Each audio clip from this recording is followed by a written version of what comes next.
Stress and accent marks. Now that you know how the sounds of Spanish work, let's talk about stress, where we put the emphasis in a word. In English and Spanish, some syllables are pronounced a little stronger than others. That doesn't mean we shout them, it just means the voice raises slightly, or that syllable stands out. For example, in English we say orange, not orange. Or Tuesday, not Tuesday.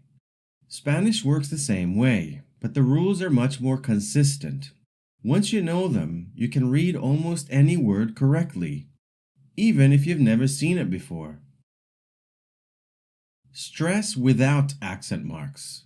In Spanish, most words don't have written accent marks, but there are simple rules that tell us where the stress goes.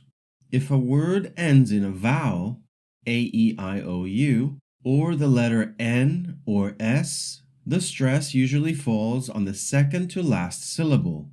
For example, casa, lunes, grande. If a word ends in any other consonant, the stress usually falls on the last syllable. For example, doctor, reloj, Madrid. Stress with accent marks. Now, what if the word breaks those rules? That's where written accent marks come in. An accent mark tells us exactly which syllable gets the stress, even if it's not where we expect it. For example, inglés.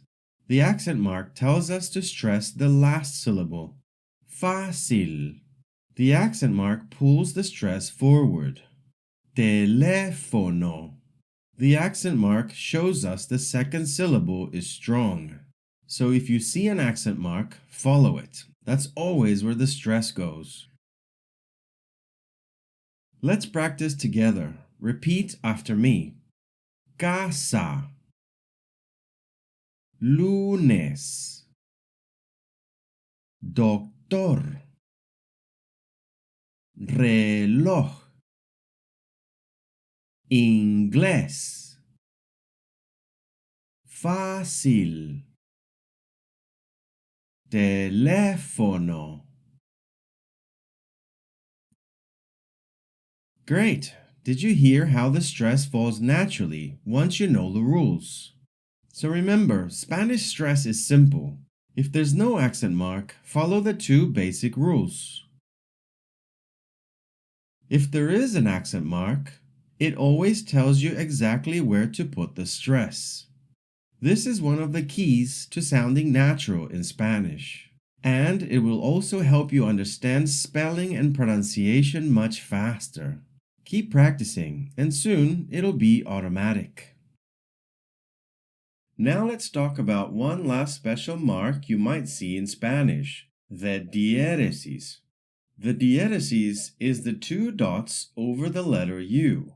In Spanish, the two little dots only go over the letter U, never over any other letter. Normally, in Spanish, we always pronounce the letter U, like in uno or mujer. But there's a big exception.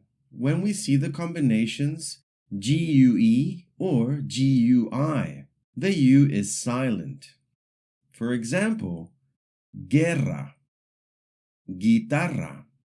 But if we see a diéresis, those two little dots over the U, it tells us, hey, this U should be pronounced. For example, pingüino and bilingüe. So remember, with GUE and GUI, the U is silent.